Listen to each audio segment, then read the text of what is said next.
Level 1. The homeless dreamer. You're 31, you sleep under the Vine Street overpass. And in 15 years old, families with 300-year names will call you a legend. Right now, your whole net worth is $4 and a dead man's watch you won't pawn. Even though pawning it buys 9 days of eating. You read about manor houses on a phone with a cracked screen. You still say temporary like it means something. Marcus, 3 mats over, lost a company before he lost the apartment. And your hope offends him personally. He flicks the watch on your wrist. Sell it or starve, your lordship. Pride doesn't fill a stomach. I'd know. The underpass laughs because he isn't wrong. You don't sell it. You wind it. You set it to the right time, like a man with an appointment.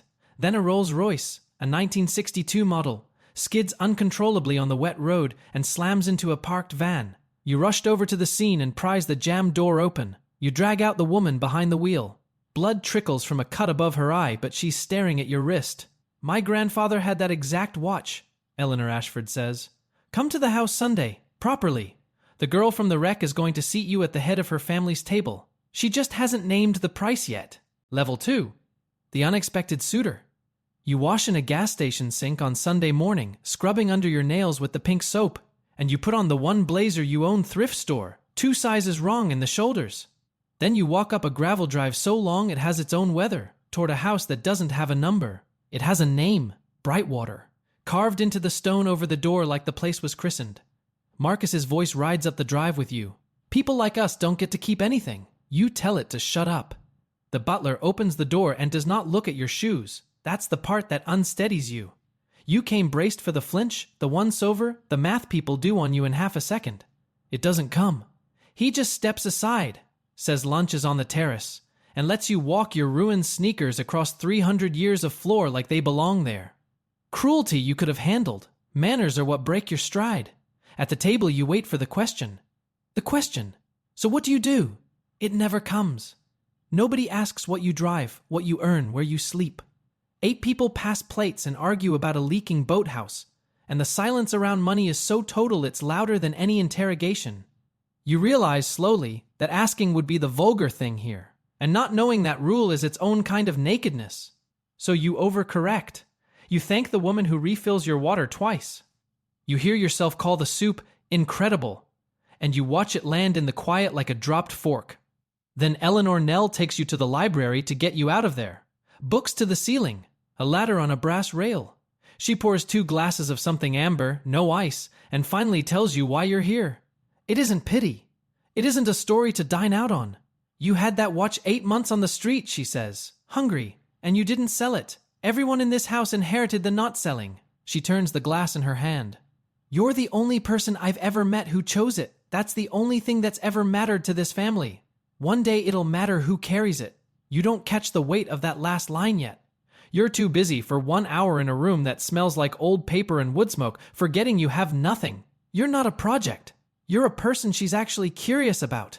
You'd forgotten there was a difference. Then her brother finds you by the coats. Charles. Older, careful, the heir in waiting. He's pleasant the way a closed door is pleasant. Asks how you're settling in. Then, smiling, lays it down. Let's not make this complicated. How much do you need to disappear? Name a number. Tonight. He's already decided you're a grifter who found a soft heart. You could name a number. God knows you could use one. You don't. You let the silence sit and you watch it work on him because a man who won't name a price is the one thing his money can't immediately solve. He blinks first. Nell catches you at the gate. She doesn't ask you to dinner. She asks you back for the season. 3 weeks at Brightwater. To see if you can stand us. You say yes before you remember you own exactly 1 blazer. The gate closes behind you with a sound like a vault ceiling, and you stand on the road wondering what, exactly, you just agreed to survive. Level 3. The family guest. 3 weeks at Brightwater teaches you that the house runs on a rulebook nobody will ever hand you. There's a staircase that's yours and a staircase that isn't, and no one tells you which until you take the wrong one and feel the room drop a degree. You learn you never tip the staff you try at the second day. A folded 20 to the man who carried your bag, and the hurt on his face teaches you that here a tip is an insult.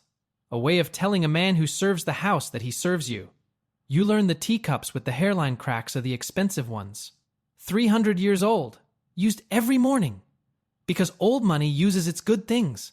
And the people who save the good china for a someday that never comes, that's you. And everyone at this table can smell it. Then Nell's father, William, takes you through the estate office, and the lesson stops being about cups. You'd pictured wealth as noise engines, champagne, glass towers. Instead, there's a 1991 Land Rover with 200,000 miles on it out front, and William in a sweater with the elbows darned by hand, walking you past a wall of ledgers, mentioning almost in passing a foundation that has quietly given away more than most men will ever touch. People think we're rich. He says it the way you'd mention the weather. We're not rich. We're responsible for things. There's a difference, and it turns out to be the whole difference. Something reorganizes in your chest. You've spent 31 years chasing the word rich, and this man just handed you a better word and didn't even notice. So of course you ruin it. You take your last $40 and you buy a pen. Gold trim. Shines under the light. A gift to prove you understand nice things. You present it to Margaret Nell's mother after dinner like a man laying treasure at a queen's feet. And she thanks you with a warmth so practiced that it takes a full day to understand what happened. The pen goes in a drawer. It is never seen again. Flash is the tell. Trying to look like them is the exact thing that tells them you aren't. That's the slap that lands. So the next night, you stop performing. Someone asks about your work, and instead of a pitch, you tell the truth, the business that failed, the partner who emptied the accounts and vanished, the 8 months of cardboard. Plain. No spin. The table goes silent. And then William laughs. A real one, warm, the first warm sound in this house because honesty about money is the one thing all their money can't buy, and they are starving for it. He asks you to stay through the autumn, to help him look at the books. You don't know yet that it's a test wearing the costume of a chore. That night you pass the drawing room and hear Margaret on the phone, her voice low. He has no money, she says. He has no name. A pause. But he might have the other thing. William thinks he could carry it, after Charles. You stand in the dark hallway and you don't breathe, after Charles. As if the chair at the head of this family were something they were quietly trying to fill. You have no idea yet what the other thing is. You only know you'd burn the watch to find out. Level 4. The engaged outsider. You look at the books, and on the third afternoon you find the wound. It's small at first. A maintenance contract renewed every year at a number that creeps.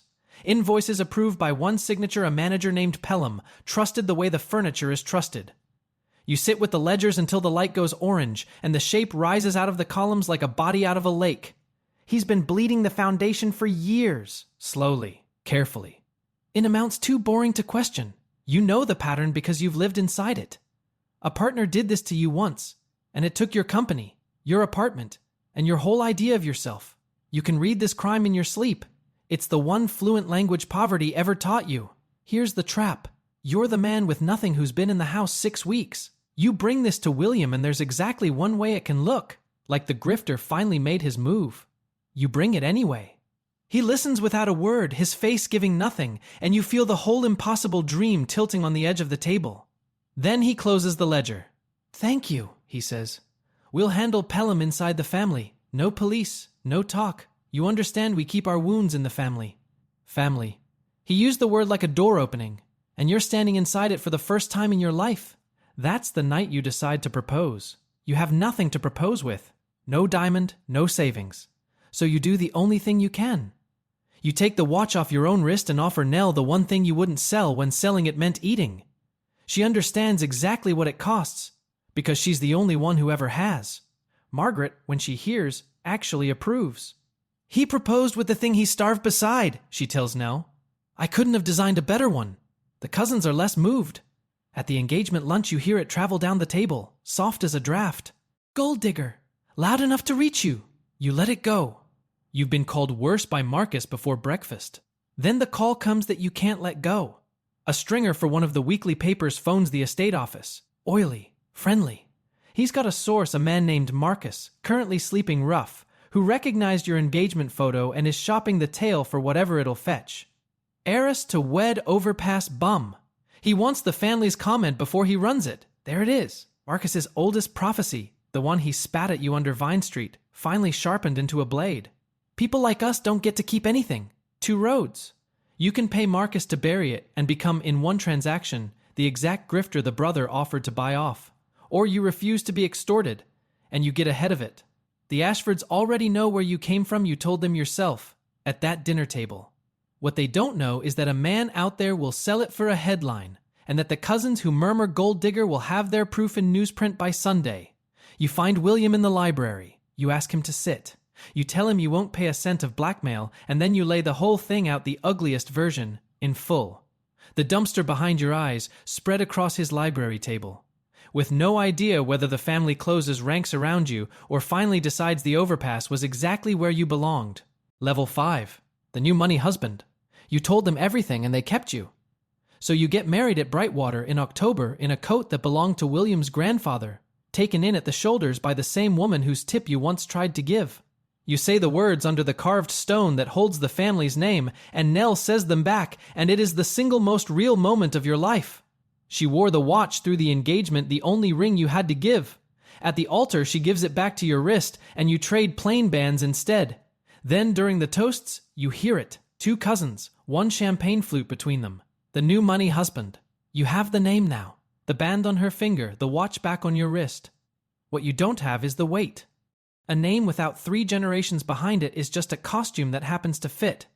The money makes it worse, not better. Because here's the rule nobody warns you about until you're inside it. You cannot touch it. Old money doesn't spend its money, it spends the income the money throws off. The rent, the yield, the interest off the orchard. You never sell the orchard. After 31 years of grabbing every loose dollar just to reach Friday, you're handed a fortune and forbidden to feel a cent of it. A sealed well, and you've been thirsty your whole life. And they hand you a cup with a glass bottom. So you overcorrect. Again, you bring William a deal. A real one, a parcel of estate land, rezoned, developed, tripled in value inside 3 years. The kind of money that would finally let you put something on the table instead of just sitting at it. He hears you out. He's always polite. Then he tells you the family has turned down that exact deal in one form or another for 90 years. Anyone can make money, he says. We're trying to build the kind that doesn't need us to. And you're right back under the warehouse light, the dreamer holding up a napkin nobody asked to read. So you stop reaching for the big play. You go small. The tenant cottages on the east edge are falling down rot in the sills, a roofline like a swayback horse. You don't hire it out. You pick up your own tools, the contractor's hands you had before the bankruptcy, and you fix them yourself, under budget, by hand. Up on a ladder at 7 in the morning while the cousins are still asleep. The tenants notice.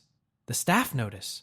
One afternoon, the man whose tip you once tried to give brings you a coffee on the scaffold, unasked, and nods and walks off. It's the first respect in this place that isn't on loan from Nell. You built it. It's yours. That's the week Marcus comes back. Not a phone call this time. The man himself, at the Brightwater gate, cleaned up just enough to reach the road. He's not asking for hush money anymore. He wants in. A job, a stake, a leg up.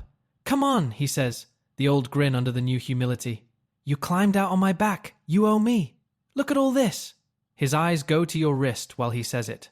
To the watch, the cheap steel one, on the arm of a man who could now buy 1,000 better. He can't understand why you still wear it. That gap, that's the whole distance between you.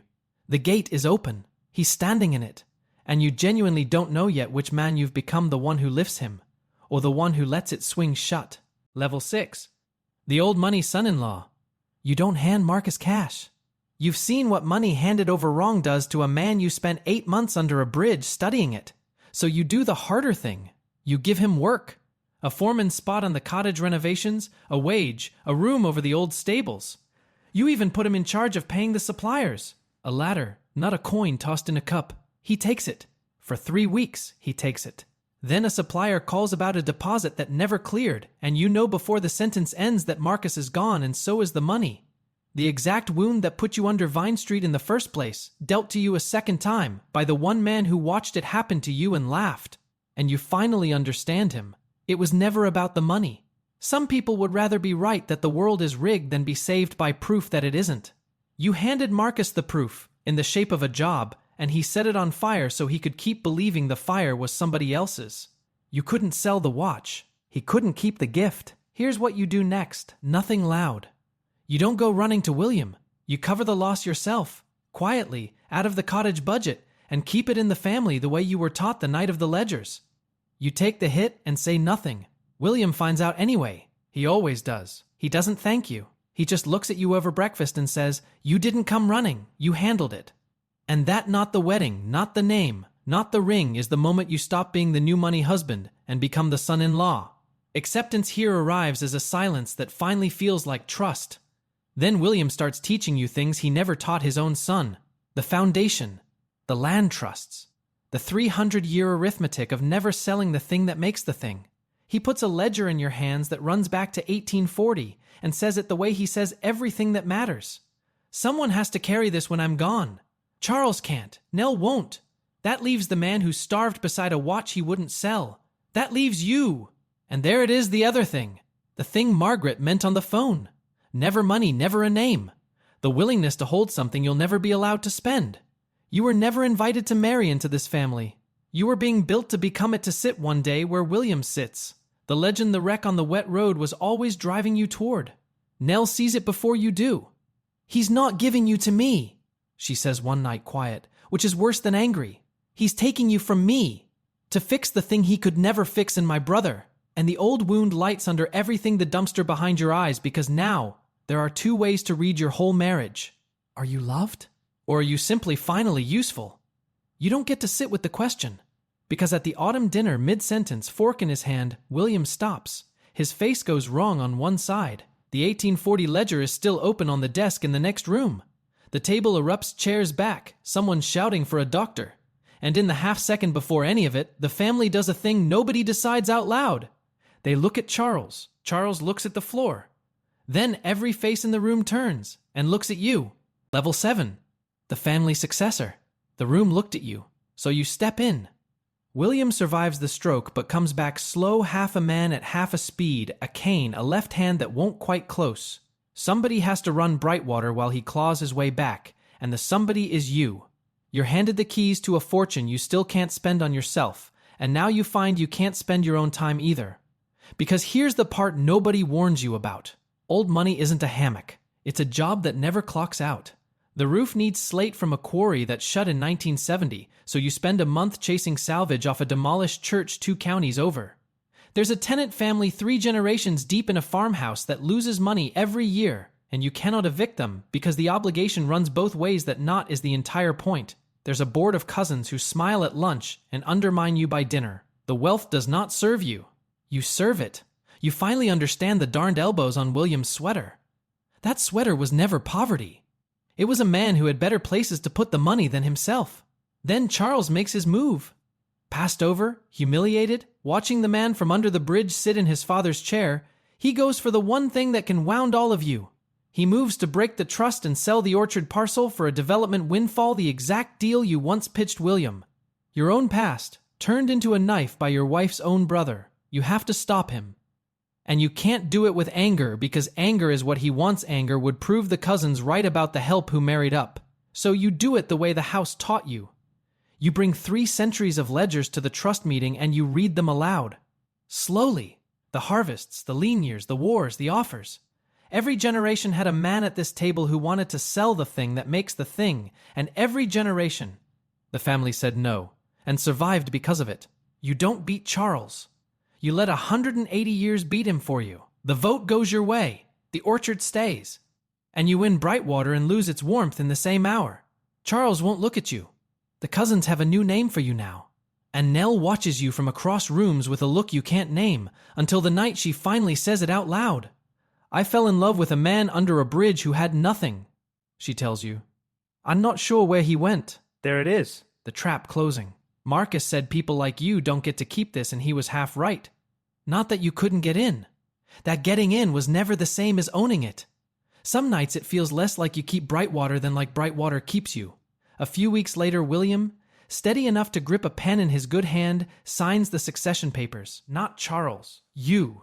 Steward of the estate, the foundation, the name. The pen, when he hands it over, is somehow heavier than the watch ever was. That night you go to your dresser and you take the watch off your wrist and you set it in the drawer the first time it has left your body since the streets. Because tonight it doesn't feel like the one true thing you own. It feels like a poverty you're performing for people who pity it. Level 8. The estate patriarch. William dies in the spring. You bury him from the chapel on the grounds, the one his great-grandfather built, and when the will is read a week later, it's done. Quietly, the way water finds the lowest room in a house, the weight of 300 years comes down and settles onto you. The man who slept under the Vine Street overpass is now the head of a table older than the country it stands in.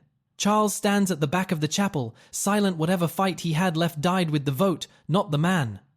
Your daughter, small in a black dress, holds Nell's hand and doesn't understand why the house has gone so quiet.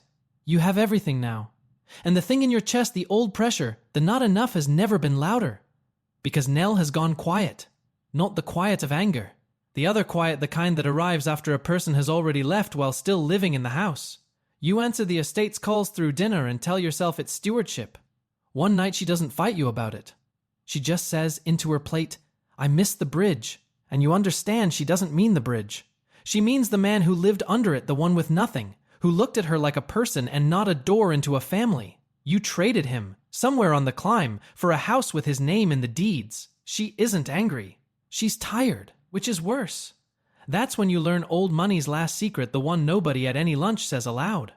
The loneliness is the inheritance. William died respected by 100 people and truly known by almost none, a stranger to his own son. You walk the long gallery where every Ashford who ever held this place hangs in oil on the wall, and you understand the house keeps its people the exact way it keeps its silver. Polished, behind glass, worth a great deal, and unable to leave the room. Then the letter comes. County shelter 2 states away. It's from Marcus. He's sick, he's broke. And for the first time in all the years you've known him, he's out of bitterness, nothing in the letter to mock, no angle. He only wanted to tell you before he can't that he was wrong, about you, about the watch, about all of it. You get in the car and you drive there. You find the man who held your wrist up to a laughing underpass sitting on a cot, smaller than you remember, and you do not gloat. Gloating would be a gift. It would tell him this still costs you something. Instead, you do the William thing. You pay for his care. Quietly. No name on it. The kind of gift that doesn't rewrite the man who gives it. Doesn't turn Marcus into a debt. Or you into his creditor. He sees the watch as you stand to leave. Back on your wrist now, you put it on again the morning you decided to come. You kept the cheap one. No venom left, just wonder. All those years. That was the rich part the whole time, wasn't it? You drive home to a house with very good locks, patriarch of everything. And you understand somewhere on the dark highway that you have solved the money. Completely. At a scale the man under the bridge could never have pictured. You fix the money. You have no idea how to fix the man it left standing at the gate.